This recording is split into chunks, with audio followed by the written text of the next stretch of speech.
तुमच्या खूप डिमांड्स नंतरनं मी हा ट्युटोरियल घेऊन आले आहे. खूप जणांनी मला DM कमेंट्स केले, म्हणूनच हा व्हिडिओ लास्टपर्यंत बघा. सर्वात पहिल्यांदा मी घेतलेली आहे तार, त्यानंतरनं गोल्डन घुंगरू, नोज प्लेयर कटर, 0.3 mm ची वायर. आता तारेला काय करायचं आहे, तार पहिल्यांदा आपल्याला कट करून घ्यायची आहे आपल्या अंदाजे किंवा आपल्या हाताच्या मापाने. मग त्या तारेला आपल्याला काय करायचं आहे, असा पिळा मारत जायचं आहे कंटिन्यू. नोज प्लेयरच्या साह्याने पण करू शकता किंवा हाताने पण करू शकता. जसं जमेल तुम्हाला तसा हा पिळा आपल्याला कंटिन्यू मारायचा आहे.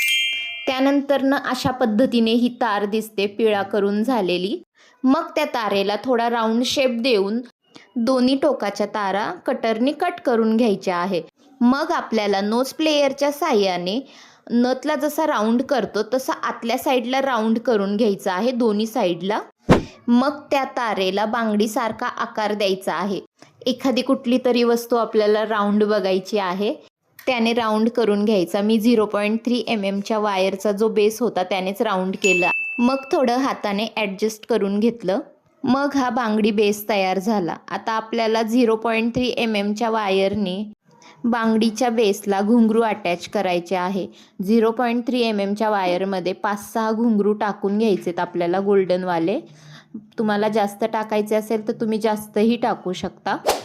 मग आपल्याला त्या बांगडीला 0.3 mm ची वायर ती अटॅच करून घ्यायची आहे, म्हणजे ट्विस्ट करायची आहे अशा पद्धतीने नोज प्लेयरच्या साह्याने. हीच सेम प्रोसेस आपल्याला 5 ते 6 वेळा करून घ्यायची आहे आणि उरलेल्या तारा कट करून घ्यायच्या आहे. जर तुम्हाला जास्त घुंगरू अटॅच करायचे असेल तरी तुम्ही करू शकता. मग आपल्याला त्यानंतरनं ग्लू घ्यायचा आहे. जिथे जिथे आपण घुंगरू अटॅच केले होते तिथे हा ग्लू लावून घ्यायचा आहे. मग आपल्याला ही बांगडी 10 ते 15 मिनटं सुकायला ठेवायची आहे. मग अशाच प्रकारे आपली गोल्डन घुंगरू बांगडी तयार झाली आहे. आणि ही रील सेव्ह करून ठेवा, लाईक करा आणि तुमच्या फ्रेंड्सना पण पाठवा. बाय.